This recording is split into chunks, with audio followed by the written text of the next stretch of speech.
This is the Bears Barroom Radio Network, and we're brought to you by the Verdoliak Law Group, fighting insurance companies since 1963, and BetChicago.com, your source for all of Chicago's sports and betting news.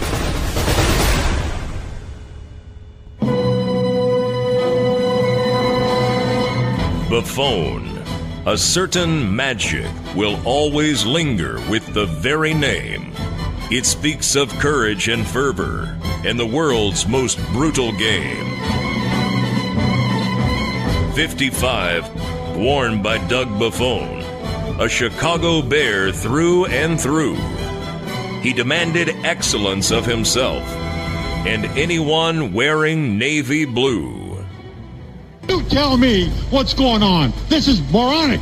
We're going to get our whipped all the way down the line. I want somebody to get kicked in the and get out there and play. You're getting paid to play this game. And play it right. I don't mind you getting beat. I got my whipped many times. But I tell you, I took somebody down with me. You are a professional team. Act like one, for God's sakes.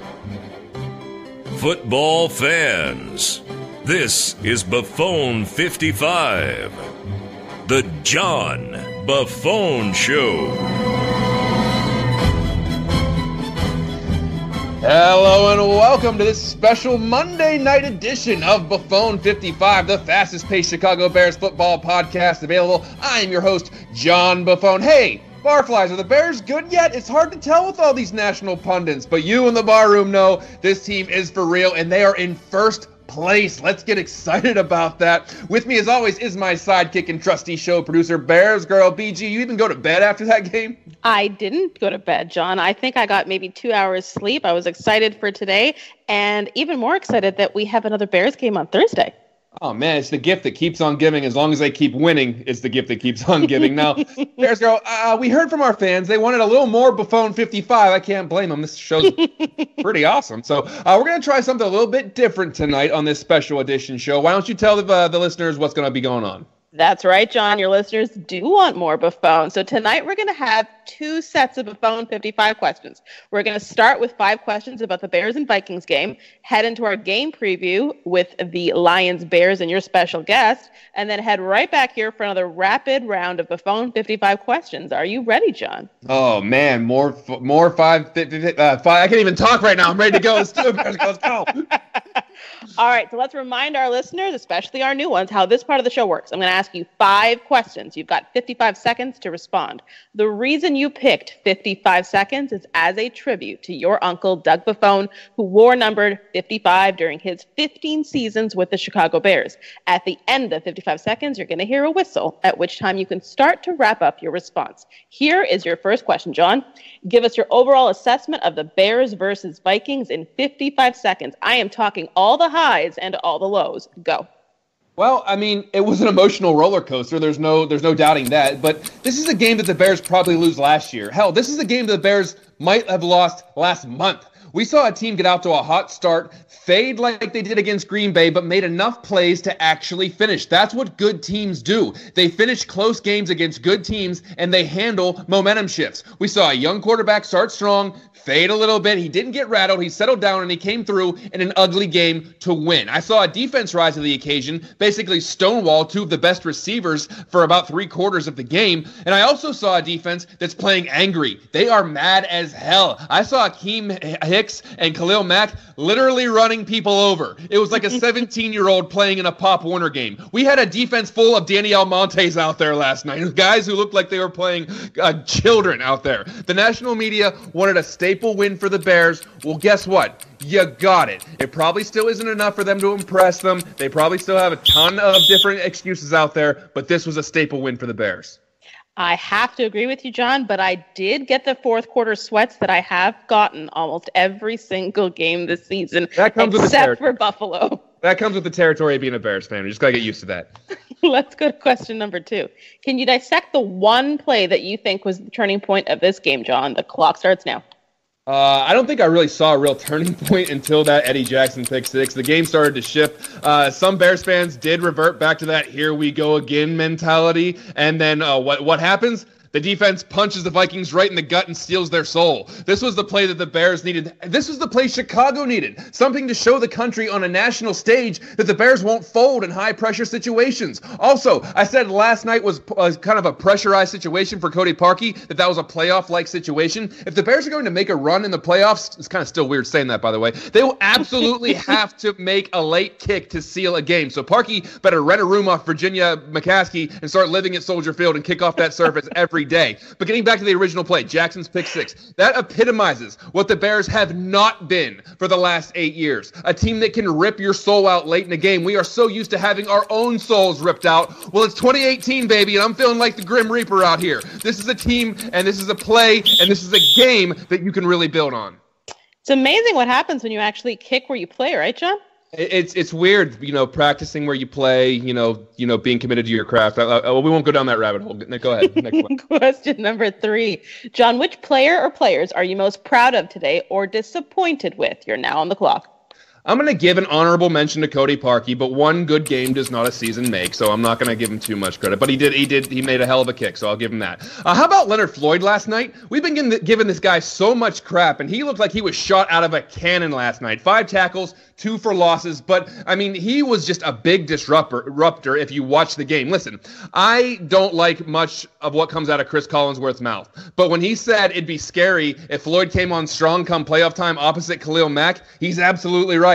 Imagine an entirely healthy Leonard Floyd starting to find his rhythm alongside an actual Mack truck driving through the other side. And Akeem Hicks is literally there eating people. I saw him eat someone last night. So good God, man, that is scary. Floyd looked a lot more loose, like things were coming natural to him. He didn't look like he was trying to do everything perfect. He wasn't robotic in his movement. Let that boy eat. Honestly, if Leonard Floyd starts to peak in December, we are talking about defensive havoc of biblical proportions. Hellfire and brimstone will be raining down, and we will see another game against Rodgers, Cousins, and Stafford. That's exciting.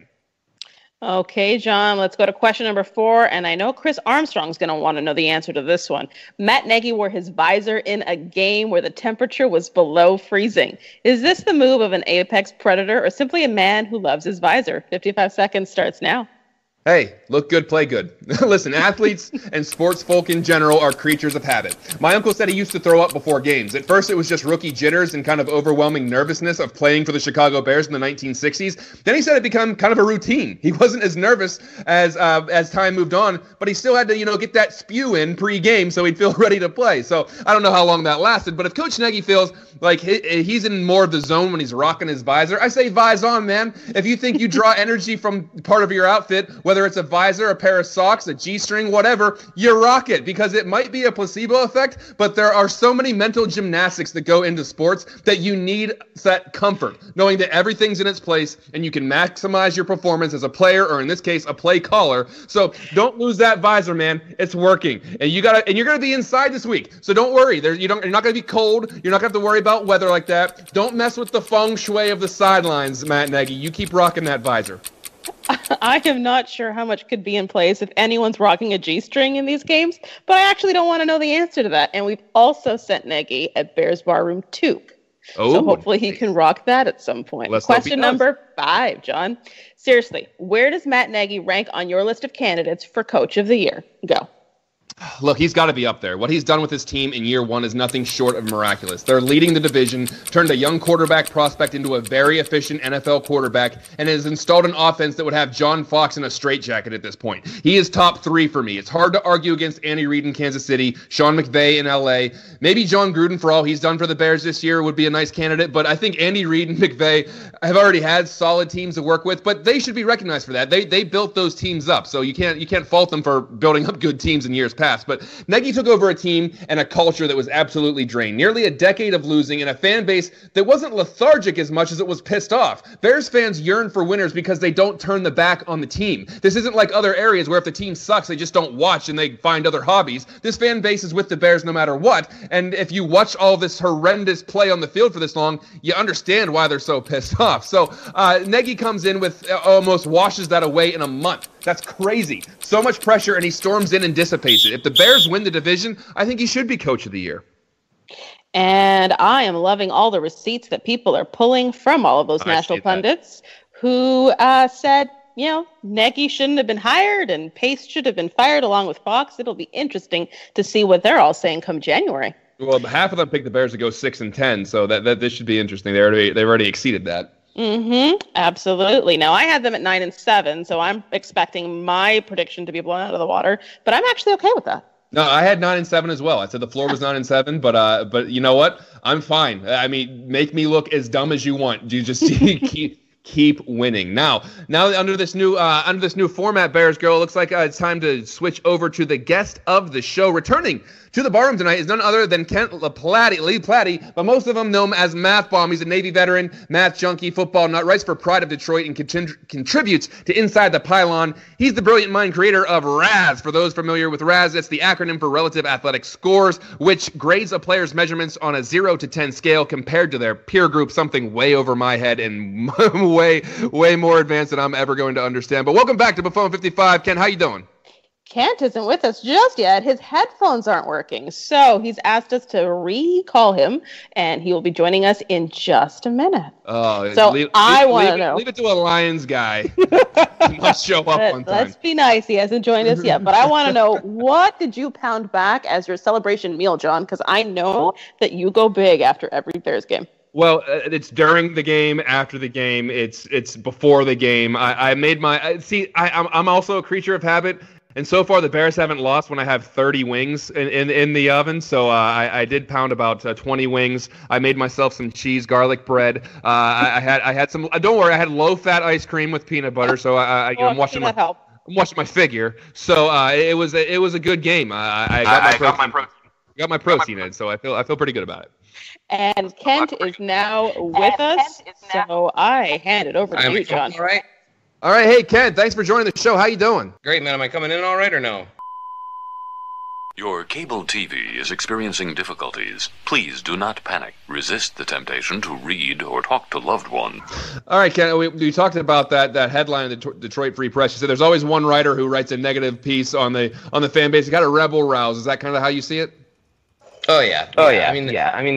Okay, sorry. Nobody looks at a win against a winning team like the Panthers and says, "Oh, that game doesn't mean anything." After a 3-game loss, they've had a really rough time in the last few games. They've gotten blown out a few times.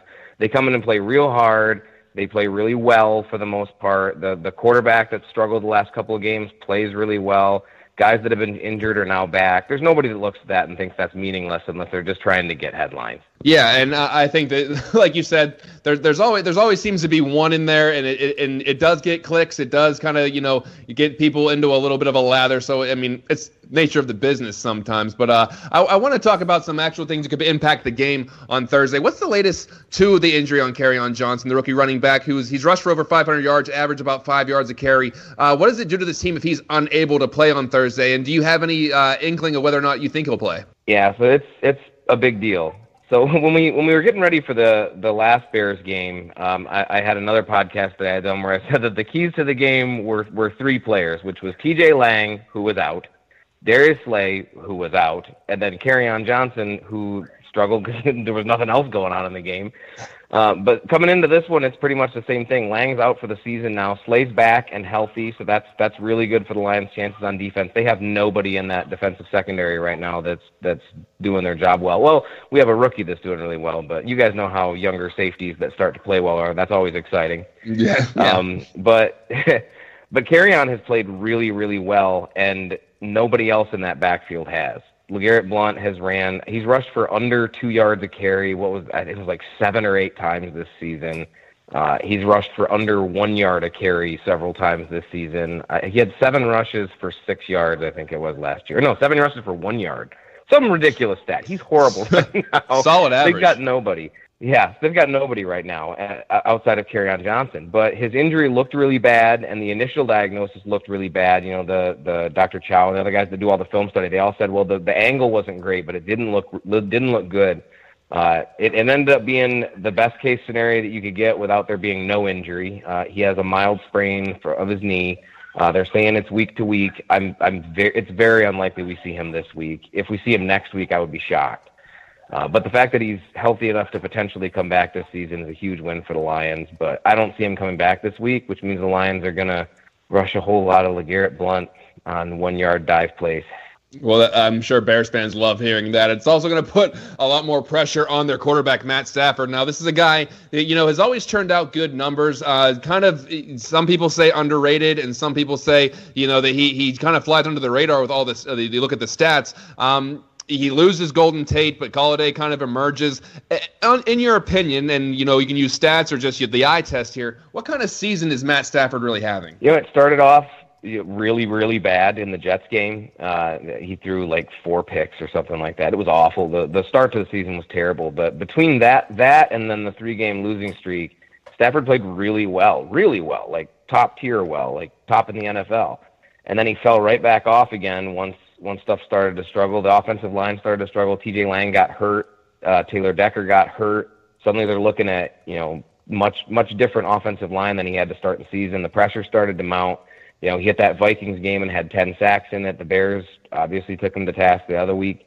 So the offensive line falling apart, Stafford fell apart with it. He didn't have the time that he had, and our offensive coordinator, Jim Bob Cooter, doesn't adjust well when things are off script. That's why the Lions, you'll see when the Lions play, they'll probably have a really good first drive, and then their second, third, and fourth drives will all stall. That's been the story of the season so far, is that they'll come out really hot, and you're like, wow, they might actually be in this thing. And then they start calling the same token plays over and over. And if your offensive line is struggling and you're calling those slow developing pass plays, you're just asking for your quarterback to get hit. And they haven't been adjusting very well to that when they're not able to keep the pressure off. Yeah, you talked about Jim Bob Cooter. I want to talk about the head coach now, Matt Patricia. His defense is supposed to be his specialty. What do they do well, and what have they not done well under Patricia this season? They've done a really good job with mobile quarterbacks and containing guys inside. A lot of the guys that they have on that defensive line, the defensive line started this season, it looked awful. There wasn't anything to really look at that defensive line and think, oh, this is going to work out well for the Lions. Ziggy Ansah played 19 snaps in his first game, got injured, and was out for 7 or 8 weeks, however many weeks it was. Outside of him, they had A'Shawn Robinson, a second-round pick from a couple years ago. Well, he wasn't playing very well. He got benched in one game. They had Deshaun Hand, who was a 4th-round rookie that wasn't really that heralded. And then they had nobody else on the other end spot. That's completely changed now. They traded for Damon Harrison from the Giants. He's for a 5th-round pick somehow. But he's been phenomenal. He's graded as either the first or second best player on the team almost every week he's been here. A'Shawn Robinson stormed back, and he started playing really well. He's hurt now, which kind of sucks. Deshaun Hand has been the highest graded rookie in the NFL, which nobody saw coming. So it's changed a lot in what we expected from that defensive line. But when you really start breaking it down from a granular level, none of these guys are real, true playmakers on that defensive line. You have a lot of guys that'll do their job, that'll hold their gaps, hold their assignments, but they're not really exciting players. The Lions had a ton of sacks the first few weeks of the season, but no real pressure. They're one of the worst teams in the NFL at actually pressuring the quarterback. And I think that comes all down to the type of players that they have and the lack of speed that they have on the defensive line, and then the lack of gap control that they have in the second level. Their linebackers have tons of speed, but they're just in the wrong spot half the time. So he's really good at scheming pressure from other areas, or scheming sacks rather, finding ways to get to the quarterback, but not finding ways to consistently pressure the quarterback, if that makes sense. Yeah. I think there's always those plays that you're going to get sacks, but to consistently get pressure is a whole other ballgame. You talked a little bit about that defensive backfield, obviously banged up by injuries the first go-around with Chicago, and they had some trouble with the Bears wideouts. Do you expect a better performance out of them, or do you see more trouble ahead as far as, Bears receivers and Tariq Cohen and tight ends getting some free space out there? Oh, there's tons of trouble coming for the Lions. They're going to have a little bit better go of it because Darius Slay is healthy. Darius Slay puts a whole different amount of it's a completely different look when he's on the field. He's been dinged up a lot this year. He didn't have a whole lot of problems with injuries the last few years, but this year it seems like every game he ends up leaving at some point with some kind of injury. But he came back healthy this past week and played really well, and if he still stays healthy through this one, the Bears' best tactics would just to be finding 23 and not throwing anywhere near him, because you can throw at anybody else. There ain't anybody else that's going to stop you. Tease Tabor was their second-round pick last year, and I know if you guys followed along, I wasn't a big fan of that pick, but even I couldn't have predicted how badly that pick has worked out. He's been awful. He's basically a touchdown waiting to happen. And then Nevin Lawson is our other corner who starts, and Nevin Lawson he's always like right there. I don't know if you guys have had a guy like that, but he's always right there where he should be to break up the pass, and he doesn't break up the pass. Like he's always so close in coverage, but still allows every play completed against him. So I don't expect much trouble from Mitchell Trubisky being able to complete passes against this defense as long as he steers clear of Slay. Yeah, and I think that there's so much for the Bears to kind of spread the ball around. That's kind of what they did their first go around. There's three receivers that had 5 or more receptions in that game, so they might be trying to spread the ball a little bit. Before I ask you about some of the breakdowns and some of the predictions for Thursday's game, Bears Girl, I want to throw it over to you. Do we have any action going on in the chat room? Any questions? Tons of action in the chat room to Kent's love for the Lions and our disdain for them, and we've got a couple of questions. So the first is a pair of questions from 2 different Barflies. So Steve Zimmerman and Stacy Hefner both want to talk about Patricia, and they both want to know, is he a one-and-done head coach? It's pretty early to start looking at whether somebody's going to be one and done. I don't think that they're going to fire him at the end of this year. He's got too many close ties with the organization now. Bob Quinn came over from the Patriots organization. He was basically handpicked from Quinn. I actually called when Bob Quinn first got hired a couple of years back. That was the first name that I brought up, was that the Lions should have fired Caldwell and hired Patricia then. Now 2 years after that, they ended up hiring Patricia. So he's a guy that has ties to the organization. They really like him. They support him. They're putting everything together. There's a lot more work that had to be done with this team than fans realized. I think a lot of us kind of caught on to that early on in training camp. When we started seeing a lot of the holes that we didn't really think were holes at the time. Coming into the season, we thought that the secondary was a strength. We thought the secondary had a lot of talent in it, and it does have talent in it. But Glover Quinn, God, it's depressing as a fan to watch somebody fall off and play as badly as Glover Quinn has this year. You're talking about a guy that could have been an All-Pro in any of the last 3 seasons, and he's just not good at all right now. He's struggling every time he's on the field. They've been slowly phasing him out with their 3rd-round pick, Tracy Walker. But Patricia has made a lot of really good decisions when it comes to personnel. He's just got a lot of holes with his team, and his coordinators just aren't getting it done half the time. And it's weird because, like, one of them will do their job one week and the other one will stink. And then the next week they'll flip. The offense will be great, and then the defense will fall apart, and then the next week it'll be the other way around. So we know that you love numbers and math. So our next question is, what's the magic number for the Lions being knocked out of the playoff contention? That's the combination of Bears wins and Lion losses. So when like what week are the Lions going to get knocked out of playoff contention? Because yeah, we'll go with that. We can almost say that's already happened, right? I mean, there's a very slim chance that they make the playoffs. They'd have to almost run the table, right? If they lose against the Bears, you can pretty much call it done, right? Yeah, and I think an interesting question I saw in the chat room, not sure who asked it, but you talked about Jim Bob Cooter, his inability to kind of go with the game flow and not really go off script. Is there a potential they make a change at coordinator after this year? I think it's almost a certainty. I don't want to. There's 1,000 names out there, but let's put names aside. What does that new coordinator have to do to get the most out of Stafford and the rest of the pieces on offense? There really isn't that much that needs to get done from a schematic standpoint.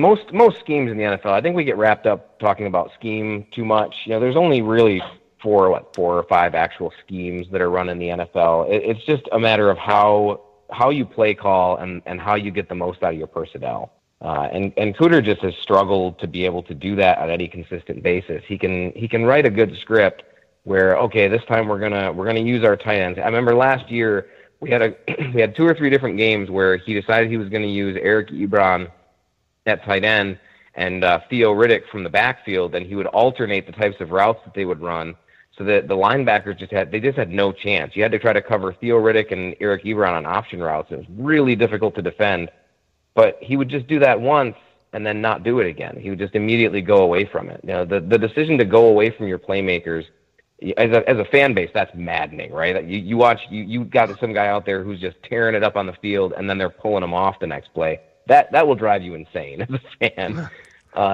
If a coordinator comes in with this team, there's plenty of talent on offense. Individually, their offensive line is not bad at all. They've got a lot of really good players on that offense, but their offense is struggling. Kenny Galladay is a fantastic receiver. Marvin Jones is really good.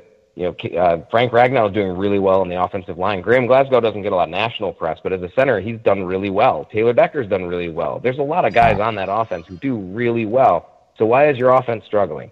Well, you call plays like that LeGarrette Blount 1-yard dive I mentioned.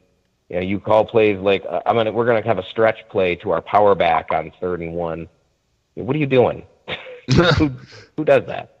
So there you have it. Jim Bob Cooter, great screenwriter, not exactly an improv actor, so to speak.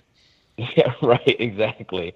If we only ran like one drive a game and then we were just calling it, we'd probably do a lot better. Well, I mean, you can always petition to the NFL to see if they can maybe change that around for you. But but in the meantime, I want to talk about Thursday's game as far as if the Lions are going to win this game, because we obviously the Bears will probably be favored in this, or people will be expecting them to win this game.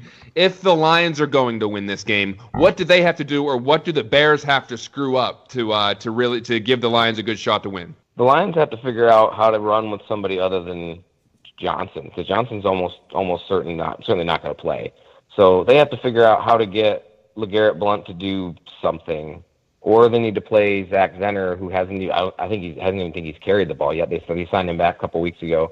But they need to do something with Zach Zenner and try to get him out there. They need to get Theo Riddick involved in the pass game from the backfield, which they did this past week, and it worked out really well. After they traded Golden Tate to the Eagles, they started trying to use Theo Riddick straight as a slot receiver, which there's always that great receiving back that people are like, why don't they just put him at receiver? Well, we find out why, because they play cornerbacks when they're playing receiver and they face linebackers when they're out of the backfield. Big difference in who's trying to cover you, right? I would say so. If the Lions can figure out how to just use their players the way that they're meant to be played and stop trying to be cute, then they have a chance. I mean, the Lions aren't going to be favored. They've just got too many holes right now, and they've got too many injuries. There's just too much going on behind the scenes for things to work out, I think, for them. But if they're able to come out and get a consistent run game going, the chances are likely that means their offensive line is holding up, which is good news for Stafford, it's just going to have ripple effects from there. So if they can figure out how to get a run game going, then they should have a much better chance. The defense, as I said, their run game has been tightened up on defense quite a bit, so I'm not really concerned about that. I think that's going to hold up. But their passing game, outside of Darius Slay, as I've mentioned, there's just not much there. So maybe some miracles in some defensive backfield. Maybe one of those guys suddenly decides he's going to catch something or do something. I don't know. The Lions' other defensive backs, I always point out this stat because it's ugly. But Teez Tabor's played, I think, 19 or 20 games now. He doesn't even have a single pass deflection. And Nevin Lawson has been playing since 2013 or 14. I forget when we drafted him. Several years now, and he's never picked off a football. So not a lot of playmakers. That's a fun stat for a defensive back. Yeah, right. Hey, Ken, before we get you out of here, I want a two-pronged question here. Number one, I want you to tell people how they can connect you with you on social media, read your stuff, look over your stuff, because it's really interesting stuff they're probably not going to get anywhere else. And also, I'm going to need a prediction out of you for Thursday's game. Cool. Yeah, you can find me on Twitter at MathBob. I'm easy to find. I'll constantly be talking about my Raz stuff. You can find me at relativeathleticscores.com. That's for all my metrics, or Pride of Detroit, where I write for part of the SB Nation sites. I don't predict the Lions' victory, believe it or not. I think this is going to be an ugly game. I think the Lions are going to lose by at least 2 scores. What's a good high-scoring, embarrassing type of score? We'll just go with that. That way my Lions buddies, I'll be like, oh, you predicted a blowout, and it wasn't a blowout, and then I can feel not as bad about the game. Well, we've had the kiss of death happen here before. 45-8 or something. When we've had people come on before and pick the Bears, sometimes they fall apart. So we don't necessarily love the fact that you're picking the Bears, but we'll take it. Hey, Ken, thank you so much. Bears by at least that, yeah. All right. Well, I mean, hey, we appreciate it. So, hey, Ken, thank you so much for being on. This is really good stuff. I think people really got to know their enemy a little bit better this week, both your breakdown of the Lions. It should be a good game. We hope to talk to you down the road sometime. Appreciate it, man. Have a great one. Happy Thanksgiving. Happy Thanksgiving. Happy Thanksgiving. Bye. All right, Bears girl. Fourth quarter. You know what that means. Tell everybody what's coming up. Well, before we get into the second round of rapid fire B55 questions, I want to let our listeners and your listeners know about a special promo that our sponsor, TixSplits, has going on starting tonight. Tell them all about it. Hey, Bears Girl, what's your favorite jingle of all time? Well, although I've got to say, it's the Kit Kat one. Give me a break, give me a break. Break me off a piece of that Kit Kat bar. Oh yes, I'm loving it. Memorable, catchy, and instantly connects with the brand. You know who else is looking for a memorable jingle? TixSplits.com, and they're willing to give away a free ticket to the Chicago Bears Green Bay Packers game for a good one. I knew that. A ticket to the game, and we'll set up a meet and greet with the winner and members of the barroom and other barflies. It will be fun. Bears Go, give our listeners some of the particulars while I try to come up with some TixSplits sample jingles. Like, for instance, how about this one? Like a good ticket broker, TixSplits is there. Please, although, no, that's not a good one. No. Okay, here's what you need to do, Bears fans and barflies. Step 1.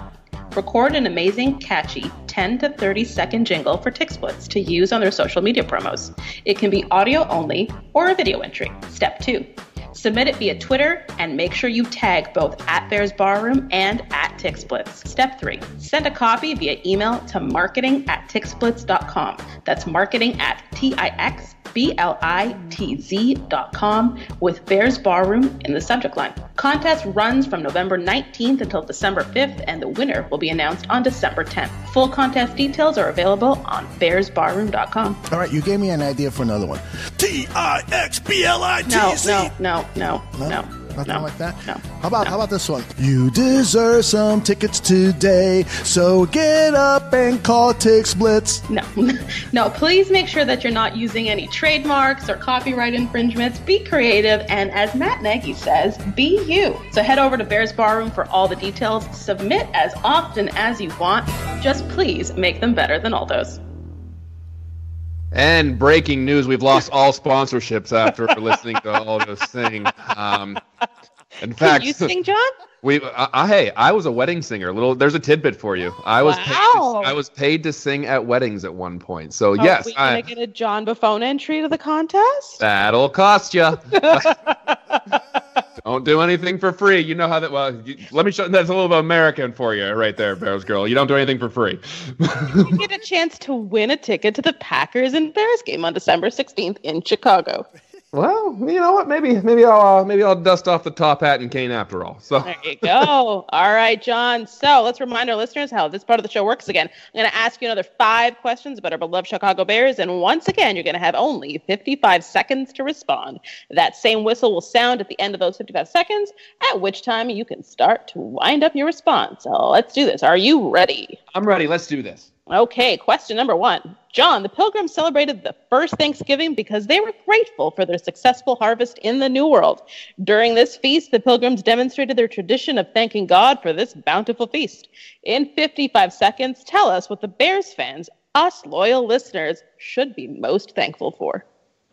Well, I think the Bears should be thankful that they are no longer in head coach purgatory. Last year, I think it was safe to say that most Chicago Bears fans saw John Fox as a lame duck coach before the season even started. There was no spark, there was no innovation, there was no passion for anything. And now we have a young coach dancing with his players in the locker room, drawing up plays that you run on video games, showing emotion on the sidelines, and making everyone believe, including the fans and players, making them all believe again that the Chicago Bears are a real, legit NFL contender. Think of places like Dallas, Green Bay, Tampa Bay. What excitement do any of those guys bring to the table? Jason Garrett is about as passionate as an unsalted Triscuit. Mike McCarthy's QB hates him, and Dirk Cutter thinks it's hockey with the amount of line changes he does at quarterback. So every week, we get excited to see what Matt Nagy is going to do and how he's going to scheme things up. Be thankful that run, pass is no longer our legacy. We have elevated to the level of actually liking our coach. When's the last time that happened? Honestly, I'm going to go past the bell a little bit here.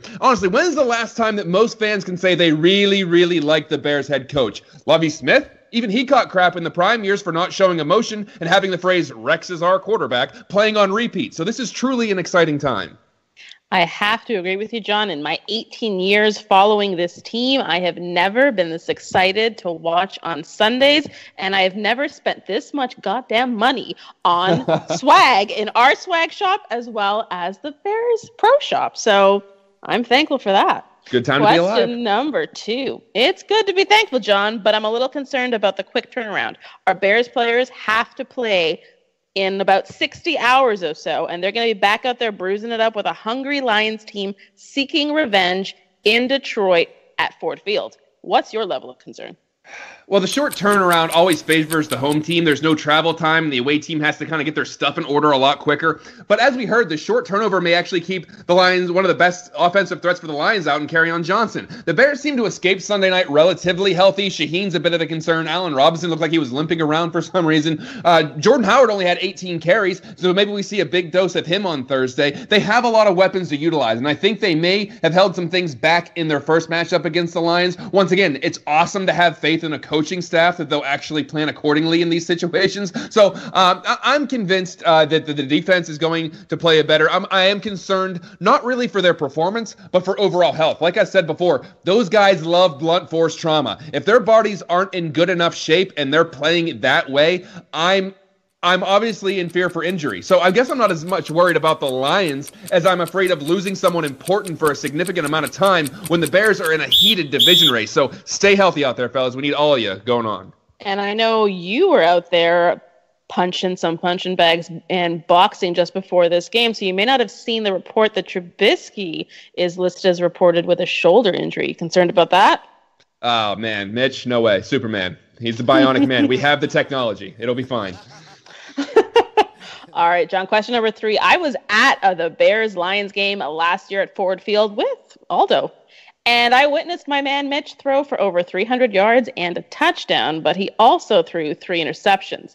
What are your expectations for employee number 10 on Thursday? Well, he had a pretty nice game against the Lions this year in the first matchup, didn't he? 355 yards, career high, 3 touchdowns. And guess what? We're indoors this week. I know Bears fans and defensive, appreciators love the colder temps at Soldier Field, but this is the prime weather condition, and there's fast turf. So look out for Tariq Cohen this week. Look out for Taylor Gabriel this week. Look out for Mitchie the Kid. I think he might have some big plays with his legs too. So there's no wind, there's no cold. Let the kid spin it. I think he has another 300-yard game on Thursday with at least 2 touchdowns, maybe a rushing touchdowns. Got to tighten up some of those throws, some of those interceptions on Sunday night made you go, oh, what are you doing, buddy? But I think he bounces back. I like the way the Bears match up against the Lions. At least 3 receivers had 5 catches, like I said before. I think there's going to be a lot of separation at Ford Field for some of the receivers on Chicago. I said it before the first matchup. The Lions are a team that sometimes, not all the time, because they had a nice effort against Carolina, but if the Bears can jump out to another 14-0 lead like they did the first time, and I think the Lions start waving the white flag a little early. But don't look for Nagy to park the buses early this time if the Bears build up a big lead.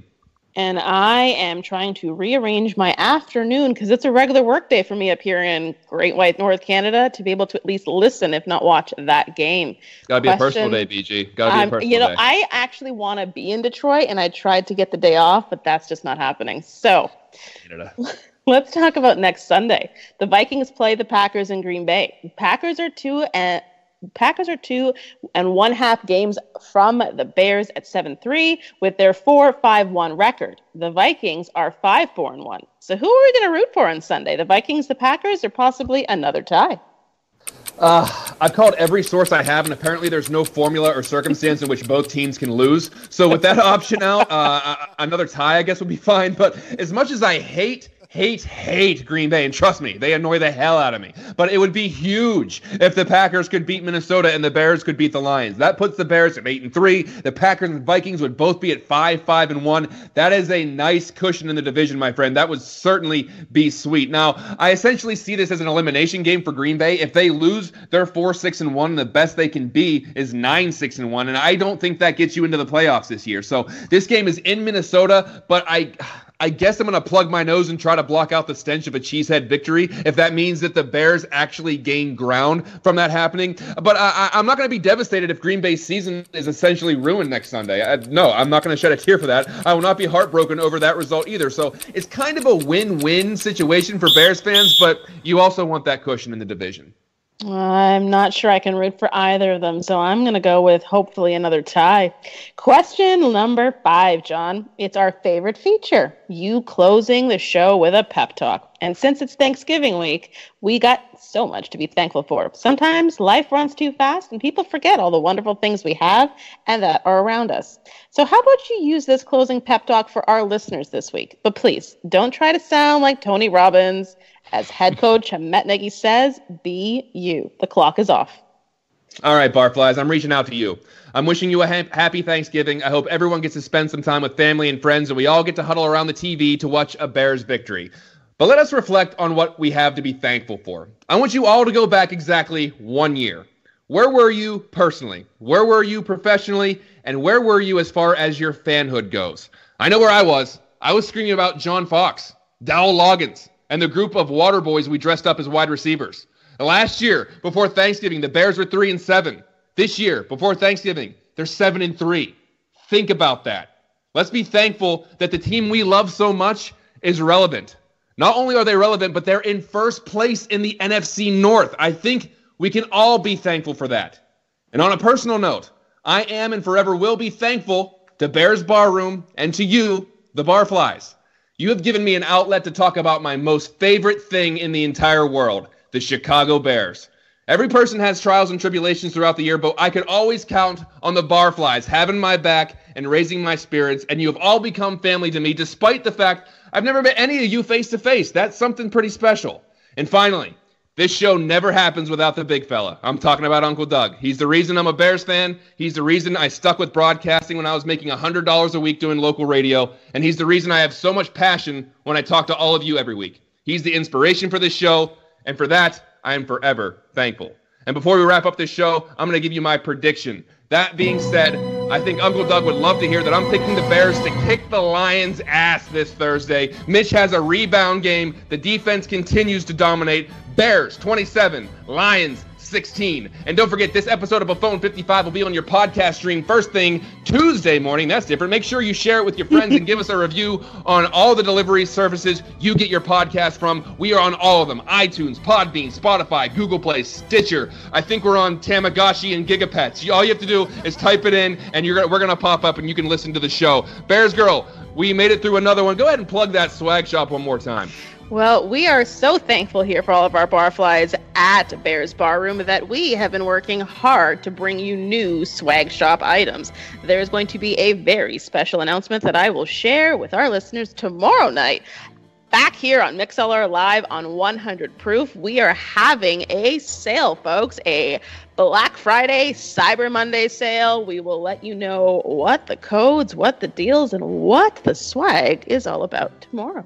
And I'm telling you what, you got to get those Buffone 55 hoodies. I'll say it right now. Anyone who buys a Buffone 55 hoodie, it takes a picture of it and puts it on Twitter, you're going to get a big old picture of me, autographed, personalized. I'm going to send you an autographed picture of myself with a really ridiculous message on it. I want to mail it to you personally. I will send you something if you can take a picture with one of those B55 hoodies or any kind of B55 swag. So that's my promise to you. That's part of my Black Friday sale right there. And don't forget, we have a massive 3 days of shows heading up to Thanksgiving. Stay right here for a new Bears Hour Live. Come back tomorrow night at 8 p.m. Central for a special live edition of Bears 100 Proof. And make sure you tune in on Wednesday at 8 p.m. Central Time for another special live show. The Mike North advantage has been flexed. We flexed Mike in the prime time this week.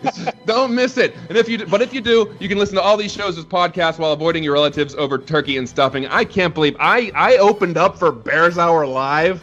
What is this? Like I said before, I made this joke last week, but I think it still rings true. The Beatles have just opened up for Nickelback, so enjoy that show, everybody. That's gonna be fun. So Bears Go, we made it through another one. Hopefully we come back next week to the Bears with another win. What do you say? We will be back here on Wednesday next week, and I can almost predict we're gonna win.